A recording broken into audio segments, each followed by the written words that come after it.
This week's The Rahman Experience is brought to you by Al Salam Gift Shop, the gift shop that has the best selection of oils, body sprays, shea butter, and other unique items. You can find them online at masjidsalam.com, MASJIDSALAAM.com. PMP Nutrition and Supplements. It's the spot to get your body in tip-top shape for the summer and for life. PMPnutrition.com. The Jacksonville Free Press, providing quality urban news for more than 30 years. And Edward Waters College, Florida's oldest private college. Edward Waters College, preserving history, promising futures. Welcome to one of the hottest podcasts in America.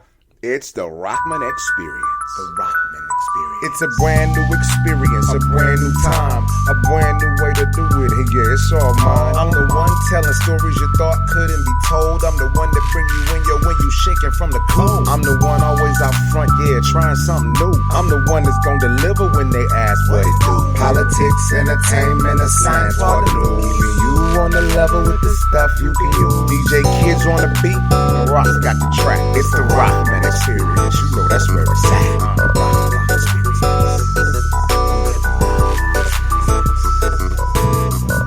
Hey everyone, welcome to this edition of the Rahman Experience. I'm Rahman Johnson, and if you can't tell from the cover art, the cover art's changed a little bit. I've cut my hair this year. I didn't talk about it much, but I decided to embrace the bald. And even though, thank goodness, it's by choice, not by chance, I'm not going bald. I'm enjoying having the bald cut. So you'll see it in the new cover art this week. Hope you like it. Let me know what you think. As always, you can give me feedback on Twitter at RahmanJ, that's RahManJ, on Instagram, same name, or on Facebook at RahmanJFans. That's Facebook.com/RahmanJFans, or you can hit me up on phone 540-Rahman7. That's 540-RAHMAN and the number 7. All right. Now, this week, we're going to skip the news. Usually we do a news segment and let you know what's happening around the world. It's not gone. It's just stepping away because there's such a packed show this week where we talk about music and current events with the newly elected student government president of Edward Waters College, Miss Brandi Jean-Baptiste. She was the vice president. Now she's president-elect. We have an amazing conversation, so we wanted to make sure we get as much time in as possible with Brandi and the team. She's also joined by a member of Alpha Phi Alpha fraternity, Tobias Green. And, you know, I find it as a college professor and as a journalist, it's always good to get feedback from people that aren't necessarily in the mainstream or promoting a book. That's why I started the Rahman Experience, so that we can get plugged into all of those experiences. Now, the other thing I wanted to leave with you, I'll be discussing it on social media this week. I sit on a task force in my city about establishing a civil rights trail to talk about the civil rights things that have happened in my city. And interestingly enough, one of the debates we came up with was whether or not to move the Confederate statues that are in the city. I'm just curious what you guys think about it. I proposed an amendment, and as a journalist, I usually steer clear of the politics, but I proposed an amendment to move the Confederate statues to a different place. So the question I guess I have for you is, what do you think about Confederate statues and them being in major cities around the country? Do we need to move them? Do the names of things need to be changed? What are your thoughts? Remember, you can always stay a part of the conversation. 540-Rahman7 on Twitter at RahmanJ. Instagram, the same name, at RahManJ, or on Facebook at facebook.com/RahmanJFans. So I'm looking forward to getting to the conversation with our learning teams from Edward Waters College and so much more. Thank you guys for making this podcast tops. Real talk. All right, when we come back, Brandi Jean-Baptiste will be here. We'll be right back. Mondays are just like one of those days. Back to work already? Now, Pie 5 Pizza Company gives you Magic Monday. Just stop in and mention Magic Monday, and for a limited time only, for just $5.55. That's right, $5.55. Get your custom handcrafted pie just the way you like it. The toppings you want, more than 40. Your favorite crust. We've got 4, including gluten-free. And your pick of savory sauces. It's all for just $5.55 at participating locations only. Fun, fresh, fast, and sprinkled with a little bit of magic. It's Pie 5. It's the Rahman Experience. I'm Rahman Johnson. Welcome to the show. Glad everybody's having a good day. Well, at least, you know what? I hope you're having a good day. I know you are. We're joined by a few students from Edward Waters College. My school, it's kind of like our media roundtable. Every once in a while, we sit down and talk about news and entertainment and all the stuff that's happening in the world. And this is one of my favorite students when she is not on the warpath. She is the brand new Student Government Association President-elect, Ms. Brandi Jean-Baptiste. Hey, Brandi. Hi, Mr. Johnson. Welcome to the Experience. And we may be joined by Tobias Green, who is helping to do some production stuff for the show. So good stuff. Brandi, let's talk. First of all, you're from South Florida, from the Palm Beaches. I just inside joke. I know, inside joke. Tell them why you laugh when I say the Palm Beaches. Because Professor Durbin has this bag that says the Palm Beaches on it. He's like, why are they calling us the Palm Beaches? What is the Palm Beaches? What are the Palm Beaches? Yeah, right, what are the Palm Beaches? Yeah. I don't know, it's just weird. There's our Snapchat filter says the Palm Beaches. Does it really? Yes, we have like 5 of them, and one of them says the Palm Beaches, and it's like really big. It's always been, to me, it's been Palm Beach. Because Palm Beach is the county. Right. And then there's West Palm Beach, which is the city there's West in Palm Beach. Right. So it's like when they say the Palm Beaches, it's like... Well, where's that? Is that the county? It's in Wakanda. West Palm Beach? I mean, I'm saying since you're just making up places to be. Obviously. Well, you are a senior. Yes. You'll be graduating in 2019. Yes. Very, very proud of you. Yes, and your major is? Criminal justice. Criminal justice. So you'll law school maybe judgeship? Yes, law like school. And I've been debating on whether or not I want to go to and get a master's in psychology. Before you go to law school? Before I go to law school. Okay. So that's like been the debate. But it depends on where I land at with the LSAT. Yeah. And then I'll weigh my options then. 169. When you get that fresh 169 on the LSAT. And I'll be ready to go. There it is. I'm ready for that. It's like nothing else is going to matter. Then, you got 169. I go where I want to go. Yeah. Hey. So how does it feel being elected to, obviously, Edward Waters College, the oldest private college in Florida, yes. Over 150 years old, and you now join history as an SGA president. How does that feel? It's like one of the best feelings ever being here as a student because I think since day one when I got here, I always wanted to be involved. Even in high school, I was always heavily involved with many different clubs, activities, sports. So just to come to college, I knew that I would find myself in the clubs. I knew I would find myself in different organizations. And I was like, when I get here, I'm going to be involved in I'm going to do everything. And do everything. And you have. Yeah, I've been the president of a lot of different organizations. But SGA was definitely always on the list. And to be able to know the ins and outs of the school, truly, to be able to help the student body is like a great achievement within itself. Because even if I would have lost, the work still wouldn't have stopped. So. Well, I see that you have made some strides too, because since you've been here, a lot of things have changed. You were also the immediate past president of the campus NAACP chapter. Yes. So has activism always been something that's been like a part of you and where you've come from with your family? Yes. And I honestly can't even say just from my family, because they're not like the most political people on the planet. But so where'd you get it? I don't know. It just happened. It was just like a thing. I mean, I've always been very outspoken and very passionate about what I'm passionate about. So I was always able to identify with people like Malcolm X that was just always heavily outspoken, and Martin Luther King, and they always taught me a lot. Like my mother would come in and I'd be watching those videos and she would have to make me go to sleep because it's like, girl, why are you up? I don't care about Malcolm. I don't care about Martin. You can go to sleep. But for you, it was But for me, it was like, oh yeah, these men dope. Like I'm interested. So it was like all my life I've been like that, and I've tried to model myself like them. Like I'm a little bit of both. I can be really compassionate and go about things professional, but if I have to get militant, I don't mind getting militant. Have you seen a preponderance now that you're in school? Are more people like you? Like where there's that political activism, especially with Black Lives Matter and all those things, or are less people like you where they're like, look, I just want to play video games, get this degree, get a good job, keep it moving. Like, what do you see more of? As far as EWC or just period? Yeah, because I mean, you still have friends that are around the state that are different schools. I think that there's a mixture of people or students, let me say that, because it's all about yourself. It's who you are. Like a lot of students, they just want to hang out. If I get my degree while I'm here, cool. If I don't, cool. But there are students that are really involved in things that are going on in the community, things that are going on in the world, and they want change, not just in their institution, but for the world, for the country. I mean, and a lot of people, it's just really about who you are. And I think that that's what pushes me because that's just who I am. I want to be involved. I want to see the community, especially the black community. You know what I'm saying? But are others like you? Yes, there's others like me. But are there more like you or less like you? Honestly, truthfully, I think there's more like me. There's more like you. Because you attract who you are. Is it because of the Black Lives Matter movement? Now we see that we have social media and the ability to have a voice that's amplified more? Well, I don't think it's because of the Black Lives movement. I believe it's just any movement, anything. I think that even like something small as like, not small, I'm not going to say small because it's by far not small, but things like Black Panther. Okay.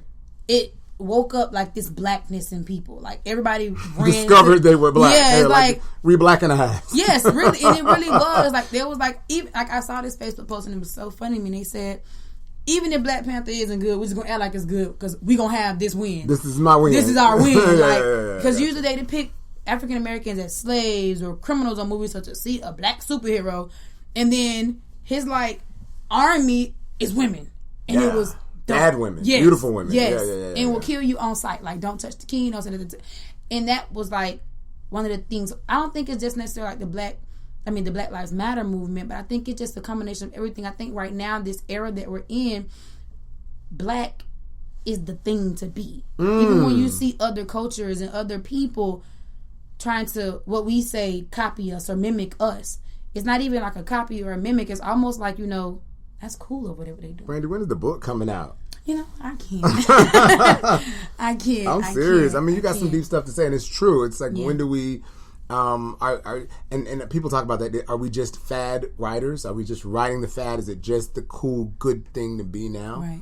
And sometimes it seems as though activism is the cool thing, is the new black.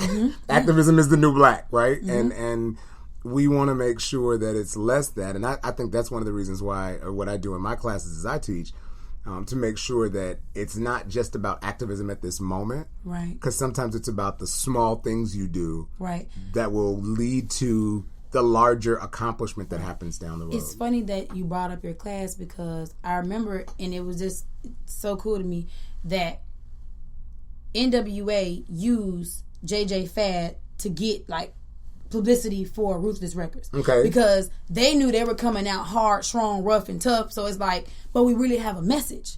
It's like, I can be this way, but why is society telling me I can't? So they had to use JJ Fad to open the door. Yes, because people tend to want to listen to women, soft women. JJ Fad, they weren't like... They were bubblegum, but this is bubblegum rap. Yeah, it was. We're JJ Fad and we're here to rock. You know what I'm saying? So they had to put that out, but it was also a certain type of blackness that came with them, this feminist, like... Power. Yes. Yeah. Because at the time, you know, you had Queen Latifah, and she's like rough, tough, and... Yeah.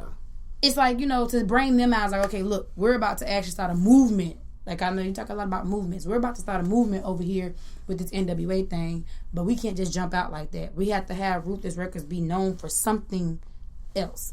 And it was really cool when you pointed that out to us because I never thought of that. I never even knew that JJ Fad came out through that record label. I just was like, oh, they just dropped Supersonic and they were cool for a minute. They had on Loud Colors and Bob things. But they were women. They were unapologetically women. And we didn't see that from the East Coast rappers. We saw women who were, Latifah, Light, even Roxanne Shante and those other... And was Rodiga around at that time? Oh, no. Rodiga was probably in kindergarten. When I came up, I don't know if she was in kindergarten, but Rodiga wasn't out. This was like the first ones were like Salt and Pepper, of course. Salt and Pepper, Roxanne Shante, Latifah, Light, Finesse and Sequest. I'm really dating myself now with all these artists. You doing it. Yeah. The real Roxanne. Who was that lady? I know we kind of off topic, but who's that lady?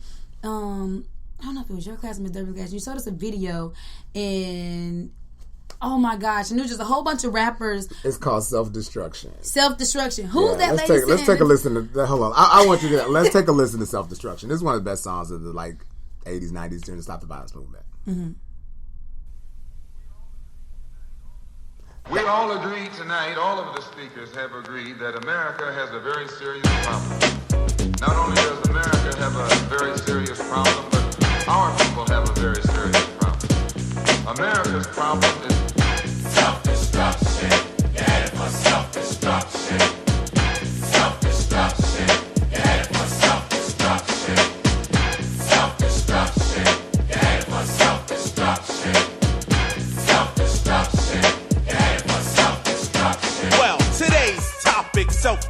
attention. It really ain't the rap audience that's bugging. It's one or two suckers, ignorant brothers, trying to rob and steal from one another. You get caught in the mid. So to crush that stereotype, here's what we did. We got ourselves together so that you could unite and fight for what's right. Not negative cause. The way we live is positive. We don't kill our relatives. Pop, pop, pop, when it's shot, who's to blame? Headlines, front page, and raps the name. MC Delight here to state the bottom line. The black on black crime was way before our time. Took a brother's life with a knife as his wife cried cause he died a trifling death when he left his very last breath. Was I slept, so watch your step. Back in the 60s, our brothers and sisters were hanged. How could you gangbang? I never ever ran from the Ku Klux Klan, and I shouldn't have to run from a black man, cause that's self-destruction. You're headed for self-destruction. Self-destruction. You're headed for self-destruction. Self-destruction. You're headed for self-destruction. Self-destruction. 1, 2, 3, 4.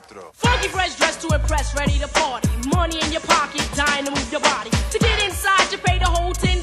Scotch tape with a razor blade, taped to your collar. Leave the guns in the crack and the knobs alone. MC lights on the microphone, bum rushing and pushing, snatching and taxing. I crammed understand why brothers don't be maxing. There's only one disco, they'll close one more. You ain't guarding the door, so what you got a gun for? Do you rob the rich and give to the poor? Yo, daddy-o. Straight from the mouth. And daddy-o. Do a crime. End up in jail and gotta go. Cause you could do crime and get paid today. And tomorrow you're behind bars in the worst way. Far from your family. Cause you're locked away. Now tell me. Do you really think crime pays? Scheming on taking what your brother had? You little sucker. You talking all that jazz. It's time to stand together in a unity. Cause if not, then we're soon to be self-destroyed, unemployed. The rap race will be lost without a trace or a clue, but what to do is stop the violence and kick the science down the road that we call eternity, where knowledge is formed and you learn to be self-sufficient, independent. To teach the each is what rap intended, but society wants to invade. So do not walk this path that they laid. It's self-destruction. You're headed for self-destruction. Self-destruction. D-Nice, break it down like this. Children growing, women producing, men go working, some do stealing. Self-destruction. You're headed for self-destruction. Self-destruction.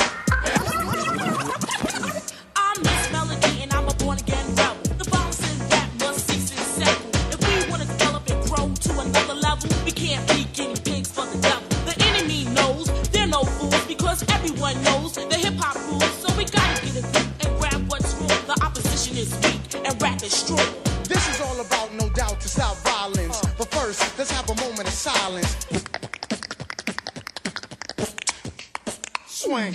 Things been stated, re-educated, evaluated. Thoughts of the past have faded. The only thing left is the memories of our belated. And I hate it when someone dies to get all hurt up for a silly gold chain by chump. Word up. It doesn't make you a big man. And you want and go and dish your brother, man. And you don't know that's part of the plan. Why? Cause rap music is in full demand. Understand? Self-destruction. You're headed for self-destruction. My name is Just Ice, a man, not a prankster. I was known as the gangster, but believe me, that is no fun. The time is now to unite everyone. You don't have to be soft to be for peace. Robbing and killing and murdering is the least. You don't have to be chained by the beast. But party people, it's time I release. Hey yo, here's the situation. Idiocy, nonsense, violence, not a good policy. Therefore, we must ignore fighting and fussing. Heaven's at the door, so there'll be no bum rushing. Let's get together because we're falling apart. I heard a brother shot another, it broke my heart. I don't understand the difficulty, people. Love your brother, treat him as an equal. They call us animals, I don't agree with them. I'll prove them wrong, but right is what you're proving them. Take heed before I leave to what I'm saying, or we'll all be on our knees praying. Heavy deep in the heart of the matter. The self-destruction is served on a platter, making a day, not failing to anticipate. They got greedy, so they fell for the bait. That makes them a victim, picked and plucked. New jack in jail, but to the vets they're a duck. There's no one around, cause in jail you're a number. They never took the time to wonder about self-destruction. You're headed for self-destruction. Self-destruction. You're headed for self-destruction. Yes, we urge to merge. We live for the love of our people, the hope they get along. Yeah, so we getting a point to our brothers and sisters who don't know the time. Boy, so we run around. Instead of ourselves with intellect. To revolve, to evolve to self-respect. Cause we got to keep ourselves in check, or else it's self-destruction. You're headed for self-destruction. Self-destruction. You're headed for self-destruction. I mean, isn't that song amazing? Right. Self-destruction is crazy. Dope song. Who is, so the lady I think you're talking about is Miss Melody. Okay, and she's sitting at the table. She had on like a fur. Yes. I'm Miss Melody and I'm a born again rebel. The violence in rap must cease and settle. Yeah. The fact that I remember the rap from 30 years ago. Like, wow, it's crazy. But it showed an empowerment of women. They were like really able to come to the table and say, we're here. And because initially women had to be hard. Right. Because they were trying to compete with men. Right. And the beauty of when you had the JJ Fads, but certainly the Salt and Peppers and other those women, they were unapologetically women. Right. And they were like, I can still be feminine and sexy and a mom and all these other things and strong and not be a slut and still make things work. Right. Let me ask you as a woman though, and as a rapper, because you rap.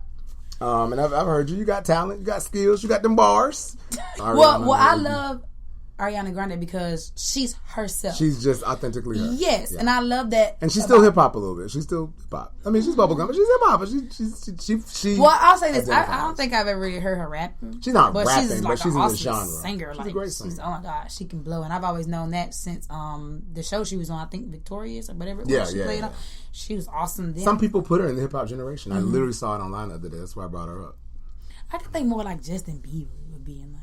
Oh wow, he's more like hip hop than she is. So where do you? But let's talk girl. Okay, let's talk girl power. Right, Iggy, and the women of today. Where is Iggy? First of all, even included? To me, she's included because she's a rapper. Okay, so that's what you want to call it. As far as rap, yes, she's included. But as far as my radar, no. I don't know one Iggy song. I mean, if somebody played it for me, I would know it because all her stuff is like, ooh, burn the fire. Like, yeah, don't know it. Yeah, it's like, did you see the Erykah Badu, Iggy Azalea moment where Erykah and her kids, I have to play it. Erykah's kids, they really love Iggy. And Erykah said something about Iggy, and the kids were like, Mom, we like Iggy. And Erykah was like, well, I want to apologize to Iggy Azalea.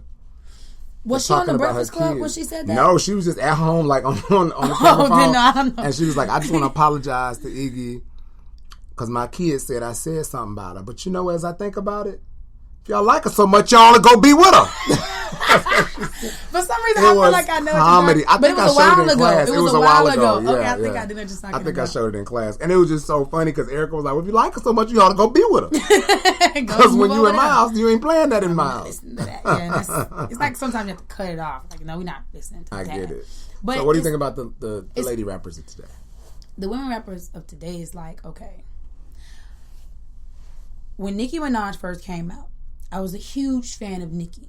Okay. Just because she was rapping like the men in the game. She was like going bar when for bar. When she first came out. Right, when Safari was writing her raps. Okay. Allegedly. You just gonna put all the business out into the street. Huh? Allegedly. I said allegedly. Allegedly. Because it did seem like as soon as they broke up, her rap was like, what, Nicki? We not feeling that. So Barbie Tings does nothing for you? Chun-Li, nothing? Chun-Li's cool because she said, yeah, I'm about to turn around and beat my chest. And I like that. But it's just Is it King Kong? Yes, it's King Kong. I be King like Kong. Laura Bancroft. I'm like, okay. And what was so funny about that Laura Bancroft line, why I paid attention to it afterwards, I would listen to the Breakfast Club like every morning because, I'm an Uber driver. Okay. So Charlamagne kept saying, what is Laura Bancroft? And I'm like... Oh, so he didn't know Laura Croft? No, at all. Stop lying. And he just kept... Charlamagne had to have known who Laura Croft was. Tomb Raider. Laura Croft, Tomb Raider. You go back. Right. And listen to that day. He said, what is Ben Croft? He kept saying, what is Laura Ben Like, Laura's not just Croft. She's Ben Croft. Right. Tomb Raider. How do I know this? Because Charlamagne's younger than I am. He didn't get it. Oh, wow. He didn't get it. Wow. And I was like, what? Charlamagne? Like, what are you talking about? Throughout the whole show, even when they did anybody explain to him? No, Yee or Envy didn't. So nobody knew, or they just didn't explain. They were just going. If they didn't, they were just going along with it because they didn't explain it at all. Even when they did what is it called? Ask Yee or something like that. Yeah. And he was saying to them, giving them advice because Yee wasn't there, so they were doing Ask C and ask C and E. Okay. And so they were giving out advice to people, and then the man, he said to the man, and yeah, when you do that, say Laura Bancroft. And he just was like playing about it. He's like, like if somebody asks Nikki what that means, like, I don't, I'm like, wow, Laura that just shows. Yeah. Anyways, we're off topic, but I was just like, yeah. So it was just really and she and we're kind of off topic, but you know what, Nikki, I'm sorry, like, and I'm usually try to be, as you know, as a journalist, as unopinionated as possible, right? But this is my show, and you do what you want. Tell me that when she did, was it Monster? That was like one of the best verses she ever did. Oh, did he write that? But see, hold on, you didn't let me get to that. Okay. Because I don't know if he did or not. At that point, I want to say they were broken up. Okay. But it could have been something he had already wrote. Okay, what about Rake It Up? He was gone by then. Rake It Up was trash. You are crazy. Brought the rake to China?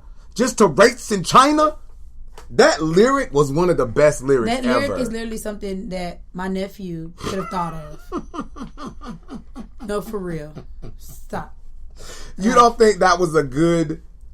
Like the entendre bought of out the pink Lamborghini just to to race with China. No, just to race. You got to go to the. You got to go to it. Bought the, and I'm pulling it up so I can make sure I do it right. Bought out the pink Lamborghini just to race with China. Brought the race to China just to race in China. Do you understand the monumentalness of that lyric? Maybe I missed it. Maybe it's going over my head. I brought this pink Lamborghini because I'm gonna race with my homegirl. Yes, Black China. China, right? I know. Brought the Wraith to China. The Wraith is another anachronism or an acronym for a male. Okay. I brought the Wraith to China just to race in China. Still nothing for you. No. And see, the whole time, I'm thinking by the way, like, the Wraith is one of the most expensive cars on the planet. Right. And I'm thinking she's saying, brought out the pink Lamborghini just to race with China. Okay. About to race to China. No. Just to race... Whatever she says, that's not what I thought she said. Oh, okay. So the whole time, and see, that's the thing. You sit up and listen to lyrics. I'm just listening and thinking what they said is what is. Even for a long time, even with Roman's Revenge, that bar where she says something about bars sentencing. For a long time, I didn't even know she said sentencing or whatever she says. I would think she said something else. But that's like one of her best songs too. Nicki Minaj, I'll say this. It's like now, it feels like to me, she's putting out music to try to compete with Cardi B. Because... Wow. Yes. I'm sorry. I could not help myself. I'm serious. Because I feel like this. Nicki... So Cardi is that chick for you? Cardi is that chick right now for everybody, I think. Because, it has to be for you. I mean... I didn't say anything. I'm just saying, Cardi B. You know, so I think everybody has their time, but there's so Nicki's time has passed. Yes, but see, that's the bad part about females and rap. Now we have this perception that if there's one good female rapper, there can't be any other. That everybody's trash. But Nicki's putting out music that's sincerely just trash. It's not good right now. And see, I thought Chun-Li, like I wanted to do like a challenge to Chun-Li. Like I wanted to do. Remember, I was trying to work on Liu Kang. Right. And you told me that. Yeah. And the beat is insane. Fire. And that was actually fire. No, it is. It is. And it was like, you did that to throw shots at Cardi. Like, how many of them could have did it with finesse? Now everybody's saying she really is the best. Like, this is this song. You talked about Remy Ma and Barbie Tings. Like, and I thought Barbie Tings was unique. And I thought it was truly unique, even though we've kind of gone off on the musical tinge. It was a great visual presentation as well. I think that Nicki has been doing great visuals since the beginning of her rap, especially with all these characters and colors. And that's when she was good. When she was wearing like the 12 different characters with 7 different colors. Yeah. That was. It felt like it was her. Yeah. And if it wasn't, and we're getting the real Nicki now, nobody likes this Nicki. Like, go back to the Tell old me how Nicki. you really feel. No, seriously, Madame Jean-Baptiste. because I'm truly a Nicki fan. Yeah, I loved every bit of Nicki. Like, loved her. But you want her to go back to the voices? Yes, go back. People. If you have to go back and get with Safari, or y'all have to do business together, if that's what was going on, because that's. But if not, go find yourself. Right, go figure it out. And this is you. We don't want this Nicki. Wow. Well, I don't want this nigga. I'm not going to speak for everybody. So female rappers as a whole could do better. As a whole, I feel like this. I feel like Cardi B is the standard. I'm not gonna say the standard. I feel like right now, because, and you said this, is rap bad now or is it evolving?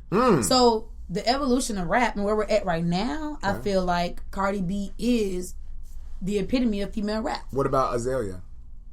I don't listen to her. Because that's something different. Azalea is something like it's almost like a club track where she just really talking over. I couldn't get jiggy with her when she got slick with Jess Hilarious on Instagram. She gets slick with everybody. Yeah, well, she wasn't just gonna talk about Jess. Don't you? And I'm sorry, I know we're all over the place. Yeah, we are. So my birthday is coming up soon, and guess who's gonna be in your city on my birthday? Jess Hilarious official. Yes, and we're trying to get her to come for the comedy show. I have the biggest.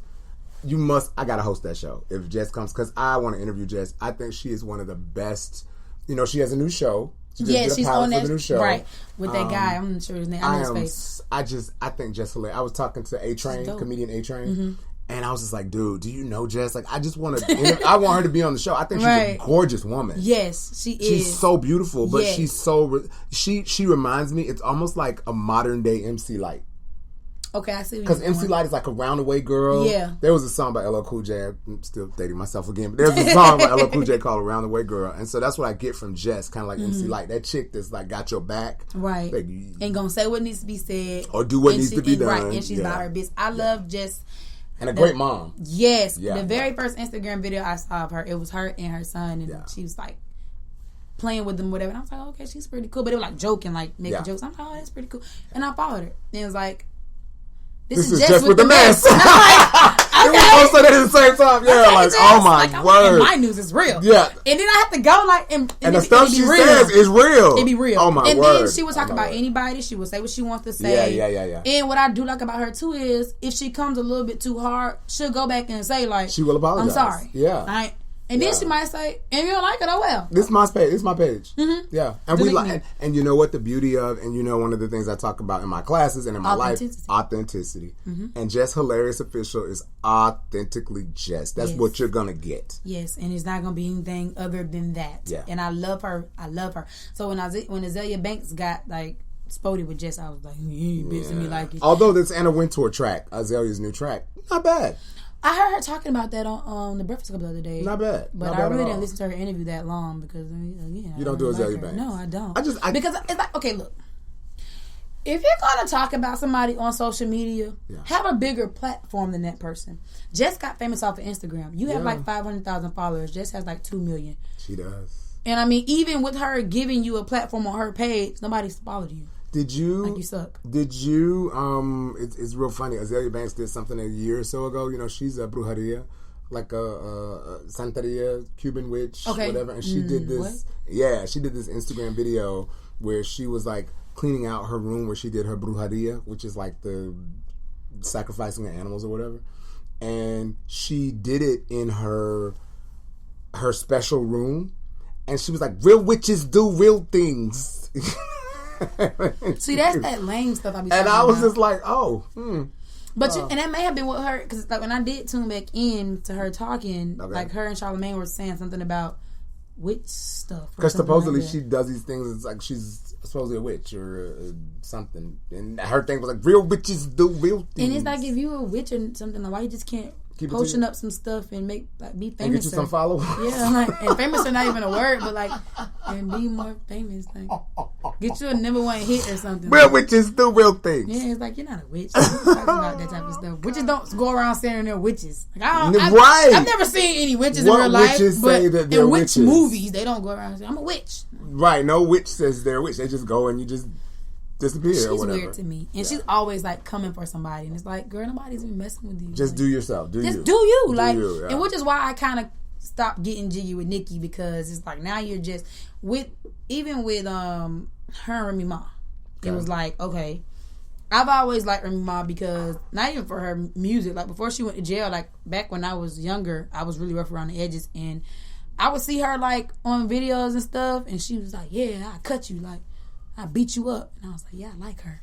Then she went to jail, and it was like, that was the issue. Yeah, that was like, and then to see her get out and then do so good for the little while that she did, it was just like, okay, Rim, like I got you, I can see you. But it's like Nicki had this thing where no other female rappers could be relevant but her. And it's like you see the men in hip hop doing that sometimes, right? Which is why I love people like J. Cole, Kendrick Lamar. They mind their business. They're not trying to beef with nobody. They're just doing their art.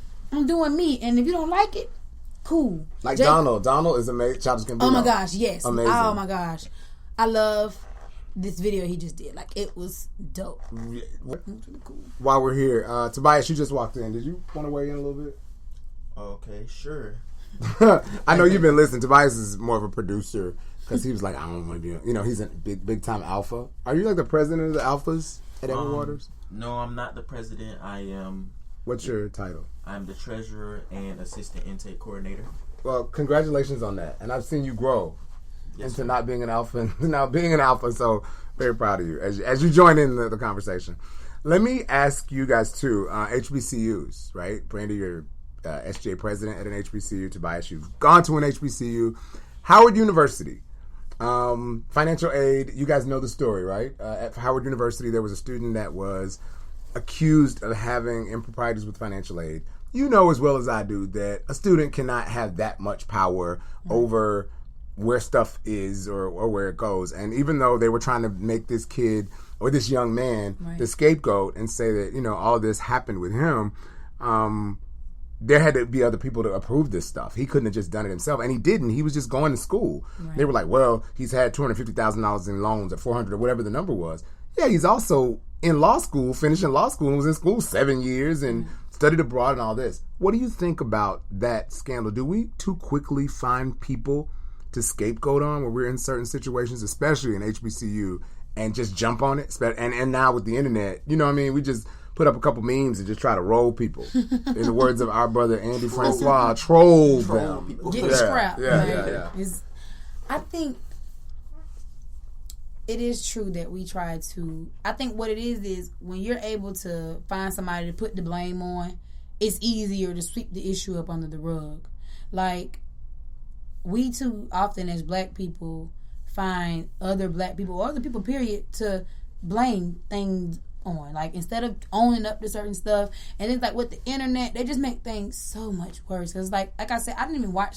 Just to kind of go back to what I was saying before, I didn't even watch that video. I let the internet tell me what it was long before I saw it. Post the memes of the Jim Crow and all that. Right. That's the first thing I was seeing before I saw the video. And it's like we do that too often. Like, instead of just sometimes accepting what you did and what you didn't do, or we just put the blame off on other people. And a lot of times it's not fair because you depict people to be criminal or wrong or whatever you want to call it, and it's like, really? Give an opportunity to, like, we're supposed to be innocent until proven guilty. Right. Right? So we have to give them an opportunity. Well, at least we should give them an opportunity, but quite often we don't. Yeah. Skipping around HBCUs, still relevant? Why do we need to be at an HBCU? Still relevant? HBCUs are very relevant.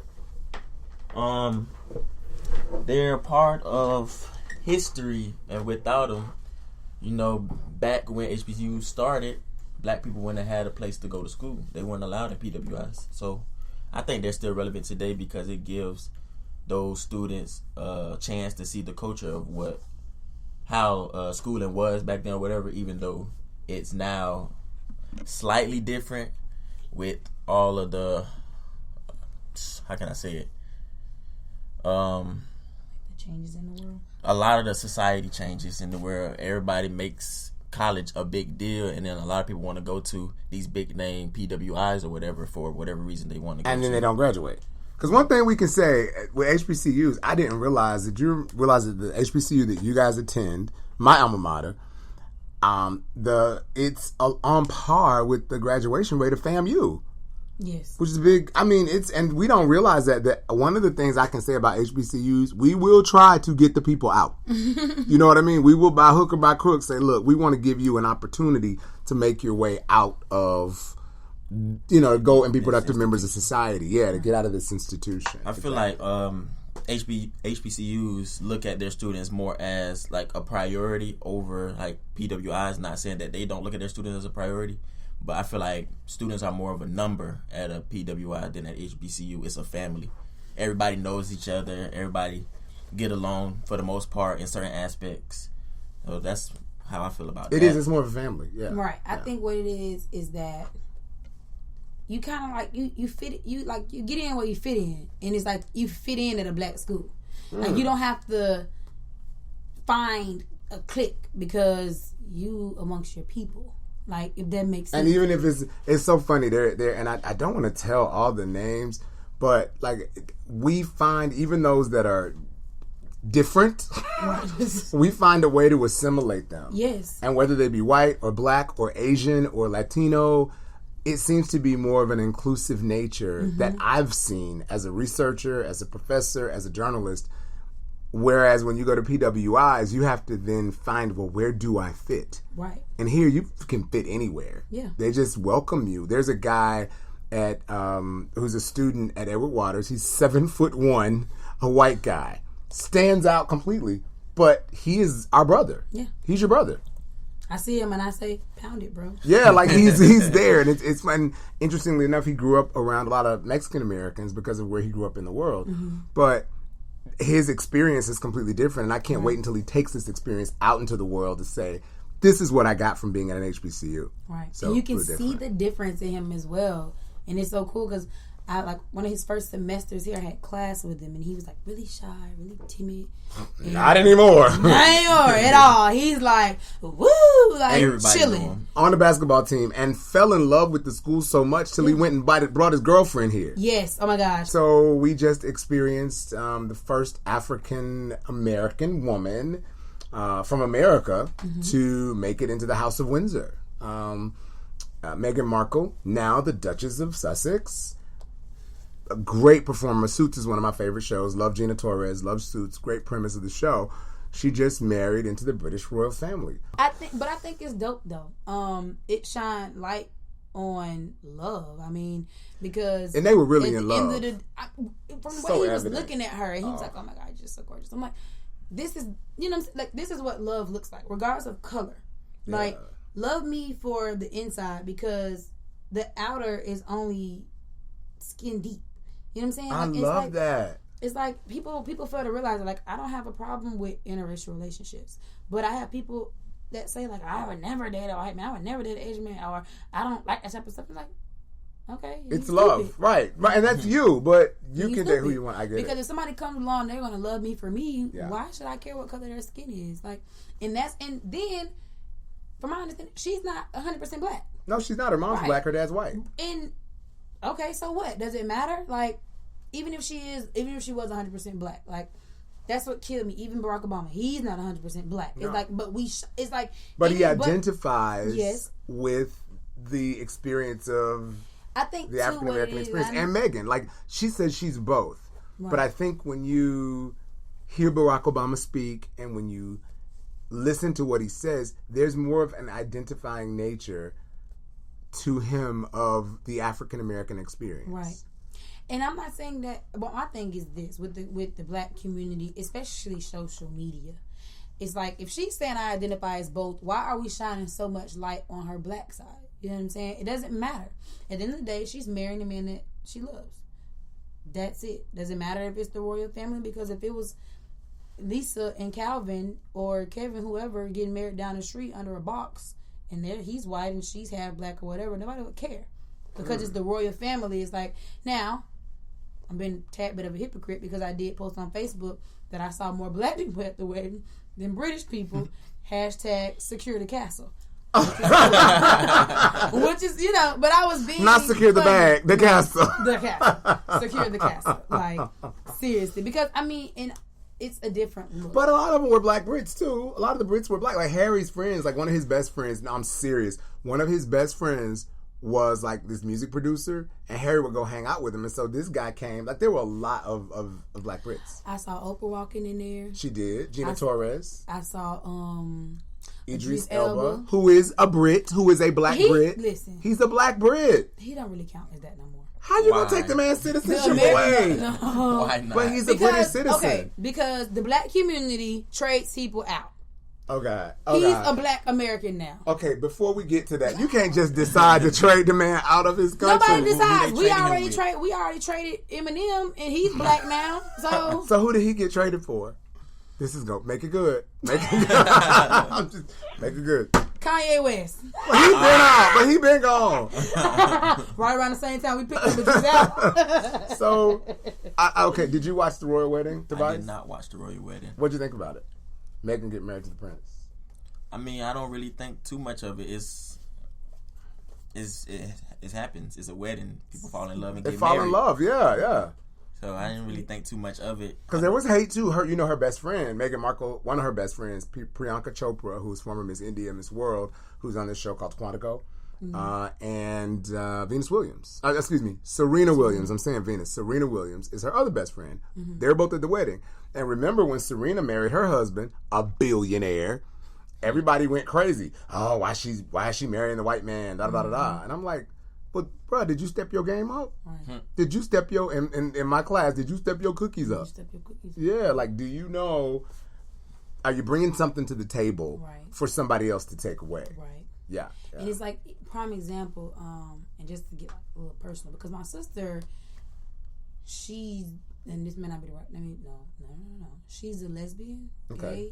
What's the proper terminology for that? Same gender loving. Okay, great. I find that works kind of across the board. Because I be kind of touchy because they're like, you have to say, I read a book and they said same gender loving. Okay, works across the board, unoffensive, same gender loving. Yeah. So she's that, yeah. And she feels like my mom and the family is like almost hates her because of her decision, if that makes sense. Okay. And it's like, I feel like if y'all in love, y'all in love. So it's not a decision. Okay, that leads to another question. Is it a decision? Do you feel your sister, and again, you can't, obviously she's not here, but is it a decision? Or is it just her being who she is?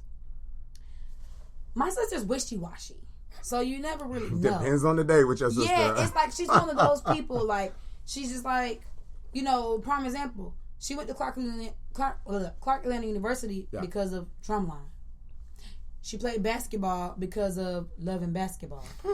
So, you know what I'm saying? It's like you never really know with her. Like, you know what? I'm done. So tomorrow she may not have a girlfriend. Yeah. They get married in July, and I don't know. And my thing is that if you love someone, love that person. So you're going to be there for your sister regardless. Yeah, I'm going to be there, but I mean, Who knows? Who knows the next day?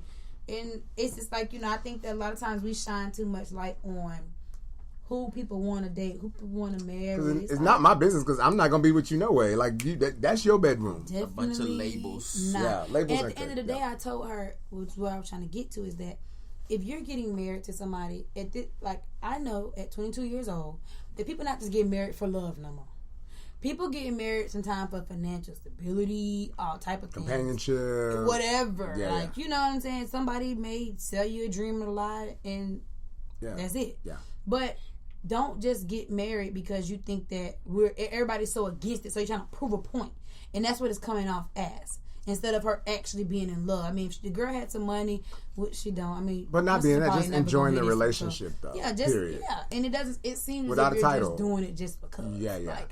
And I think that's what a lot of times people fail to realize. Like, it's not that anybody wants to go outside of their own race, or it's a thing because we don't like black men, or black men don't like white women, or what black women. It's a thing of this person's brings them to the table. Wow. Like, let me ask you this too, while we're kind of on the around the way subject. So Meghan Markle, obviously, marrying the prince. Did you realize that she's not the first black person in the House of Windsor? Did you know that? No, I didn't. I posted it on Instagram, and I was so excited when I found out. Queen Sophie Charlotte, back in the late 1700s and early 1800s, was descended from Africa. We talked about that in class. We did. And she was, I had to bring it up in class. Come on now. Right. Yeah. She was the Queen of England. And when I put it on, some people were like, well, why is that important? Why? Here's a picture of her right there. That's Queen Sophie Charlotte. Right. You could tell clearly, clearly.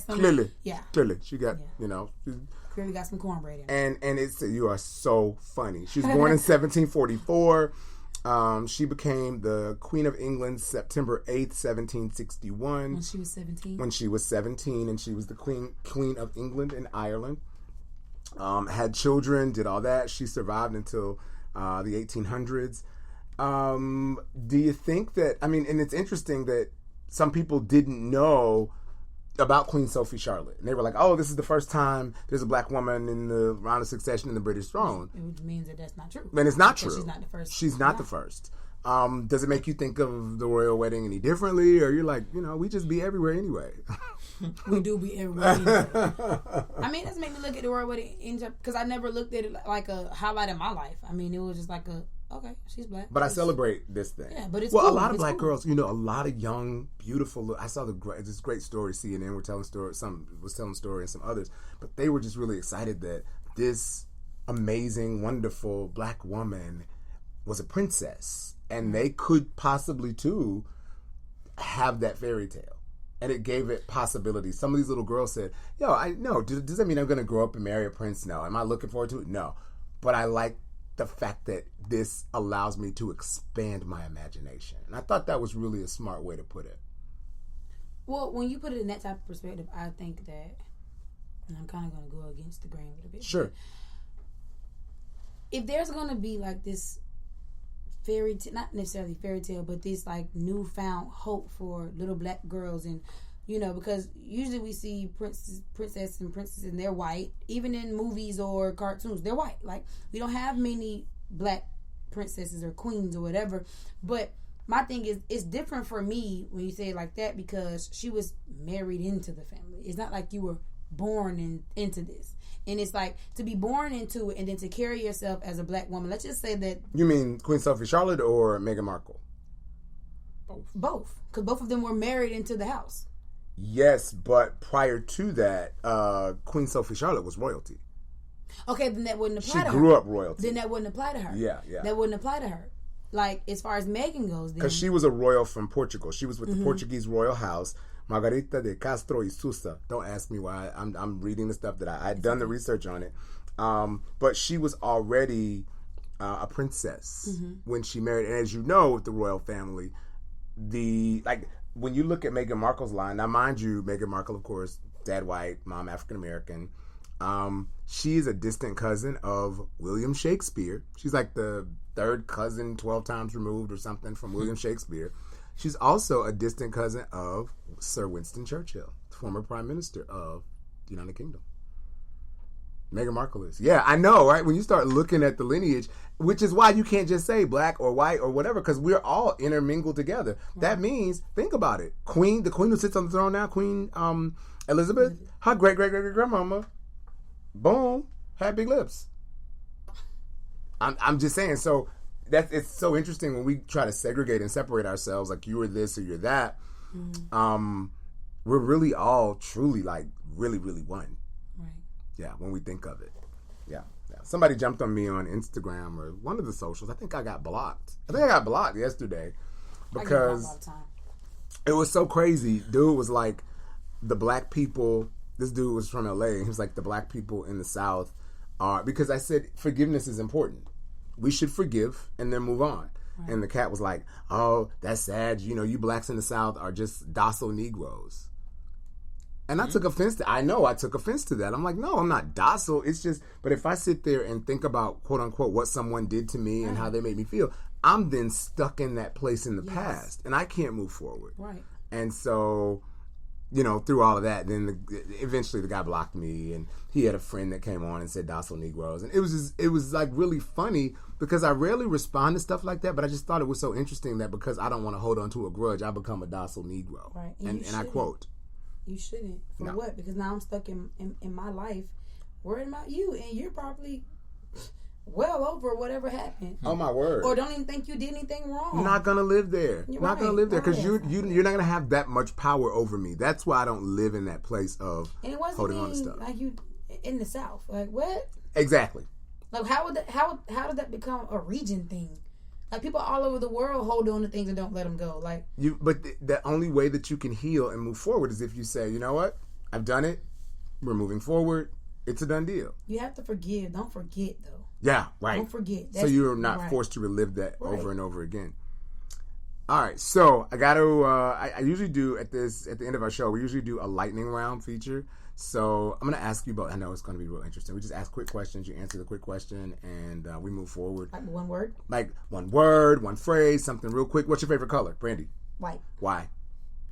It's pure. It's just, I don't know. Purity. What about you, Tobias? Favorite color? Green. Green, because your last name is? Green. All right. So what movie, Tobias, would be great if it were made into a musical? Sure. I know it's a big one, right? What movie? Great movie, made into a musical, and it is... Stump the Yard. What? Clearly the band member. This guy's in the band. So, what about you, Brandi? What's a movie, just regular movie? What movie would be really good made into a musical? You're like, I don't even. What? It's coming. It's on the tip of your tongue. What Color Purple's already been done. No, not the color purple. Oh my gosh, it's supposed to be a lightning round. I'm supposed to just spit stuff out. You're supposed to spit it out. But I'm thinking about this movie. Oh my gosh, it's a teenage movie. What is it called? The Princess Diaries? No. They're all in high school, but it's not like an actual kid movie though. It's just made in a high school, and they're all doing like a whole bunch of sexual, like crazy, weird stuff. Oh my word! Yeah, no, no good. No. American Pie. Now that might be an interesting musical. Make that into a musical. Can I tell you the answer that we have gotten most consistently on my show? Right on this show, the answer that we always get is Friday. Friday got the most votes of any. Friday crossed my mind. Went to Bias answer, but I said that's not going to be fun. It is. Everybody comes on and says, I've been on the show on the air now for like 2-3 months, and the consistency, Friday wins every time. People say Friday when I ask that question. Black, because I thought that I said I'm gonna say Friday. And I'm like, no. Like, it's not a good answer. Like, why Friday be a musical? So many people got that. What about pets? You like pets? Yes. You have a pet? Yes. What do you have? 2 pit bulls. Well, one died, so a pit bull. A pit bull. Yes. Yeah. Tobias, what about you? I don't have any pets. Do you want a pet? I've had pets. What's your favorite pet? I've had dogs, and I think those are my favorite. Yeah. You're a dog guy. I want a liger though. A liger? Mm-hmm. A lion tiger. Yeah. Why? They're just cool and they're so big. Can we just let Michael Jackson rest well? Can we? You want a whole zoo? Like I just want one. A liger. Yes. Who takes the time to breed lions and tigers? Oh my word! Actually, real though. I'm sure, and so are unicorns. I'm serious. I believe you. That's one time for the ligers in the house. All right, with that, last question. This is less of a lightning question. As you guys know, my brand, and both of you have taken classes from me in different ways, so thank you for taking the time to share with me today. My brand is about living your best life, and it's all about that. Brandi, I got to ask, how do you live your best life? And you've done a lot. You've been involved in a lot. Haitian American, from South Florida. Now you're leading student government, ready to go to law school and change the world. How do you live your best life? Wow, that's a good question. I think just being me all the time. And I think that's what draws a lot of people to me and my energy, because no matter what day of the week it is, I'm going to be Brandi. Like it, love it, or whatever. And since a kid, I've been like that. Like, I may say something you don't like. If I feel like I should apologize, I'm going to apologize. And if I don't, we'll disagree. Yeah. Not even necessarily. To hell with you. Can I say that? Yeah. Well, it's too late now. You said it now. It's like, and that's just me. And a lot of times, people don't know how to deal with it. But I find the happiest days in my life when I'm able to express myself genuinely how I want to express myself. Being you. Yes. Tobias, how do you live your best life? Man about town, student. There's one more question I want to end this with, so make it quick. Be thinking about what you learned from my class. I want to know. This is a pop quiz from The Rock. Okay. But Tobias, how do you live your best life? Quickly.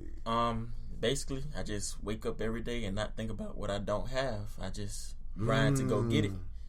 So, I had a lot of circumstances where I've been worried about things I don't have and situations I've been in, but I kind of let that go to try to go and get it and work for it. Because worrying is not going to make it come any quicker. Not at all. It'll just upset you.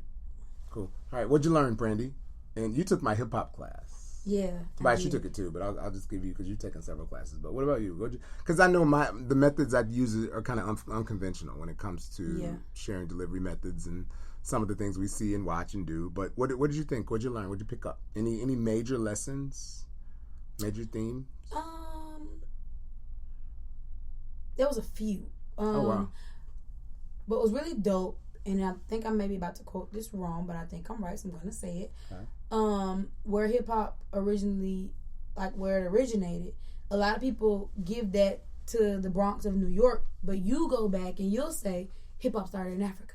It did. And it's like, nobody said, nobody gives that. And that really stood out to me. Yeah, we know in the book it says Bronx, New York, but you'll say, no, hip hop started in Africa. And here's how. Here's why. With the stories and the beating of the drums and the music and the dancing, and which is really what hip hop is. And that was really cool. I mean, even as far as like things like whatever this is over here, this African piece. Yeah, one of my. It's like masks or whatever. Yeah, that would be like the graffiti. Graffiti, yes. In Africa, like the music, the beating, the DJs and stuff like all of that stuff was really cool. How you. So it opened your mind. Yeah, it made me think about hip hop a lot differently, and also too something that I loved was when we went through the women in hip hop phase, and it was really cool because I never really too much cared about what's her name? Not Lil' Kim. What's her name? And she was in the book that we were not Mary J, because we did something. Remember we did about Mary J, right? And it was talking about her professionalism and all that stuff in that portion of the book. Roxanne Shante, was it her? No, and she was saying something about I'm not sure to say this, but the pussy holds the power. Who said that? It wasn't Lil' Kim. Who was that? Oh my gosh. The book is right. Oh my god. Foxy Brown. Fox Bugs. We did do something. We did a chapter on Fox Bugs. Yeah. And like it was just like that whole era. Just seeing different women rise up in hip hop different ways. Yeah. Like, and Foxy was like, so what? I got these teeth. Go show up. I want to. Like, right. Yeah. And we talked about it and how she empowered herself and those around her. Mm-hmm. And it was like, and I was like, cool. I mean, I can't get you like that, but hey, I respect it. Do you, boo? And it was just like that whole era with the women in hip hop was really, really cool when you shine like that. So those would be my two things from that class. Amazing. Tobias, what'd you pick up? Anything? Make it big, epic. My favorite thing about the class was when we went into Spike Lee's show, She's Gotta Have It. It pretty much put an outlook on the perspective of how females should be acting in society, but Nola Darling in the show, she pretty much put on the whole image that she is human and doesn't matter about female, male, she can do what she want to do. And we seen that in the show with her having all these different loves, and she treated them differently, but they all contributed to her life in some different way to make her liberated or feel better about herself. Great lessons. Guys, thank you so much. I know it's been a great show, long show. Thank you for being a part of the Rahman Experience. Brandi Jean-Baptiste and Tobias Green, you must come back. Thank you. Right. You must have us. Definitely. We'll be right back. Donna from Louisiana. The storm just hit, and we went from donating to the food bank to needing it. Hunger is a story we can end. End it at feedingamerica.org. Brought to you by Feeding America and the Ad Council. Amazing show this week. Thank you for all the work you did to Brandi Jean-Baptiste and Tobias Green. You guys are amazing. Our producer, Hagen Cummings, and all of the other team that make the Rahman Experience possible. Thank you for doing and being who you are and doing what you do. We appreciate it. Don't forget, you can catch me online. And don't let anybody tell you no who doesn't have the authority to tell you yes. Know that I love you. I'll see you next week on the Rahman Experience. The Rahman Experience. It's a brand new experience, a brand new time, a brand new way to do it. Yeah, it's all mine. I'm the one telling stories you thought couldn't be told. I'm the one that bring you in when you shaking from the cold. I'm the one always out front, trying something new. I'm the one that's gonna deliver when they ask what it do. Politics, entertainment, a science, all the news. Keeping you on the level with the stuff you can use. DJ Kids on the beat, Ross got the track. It's the Rahman Experience. You know that's where it's at.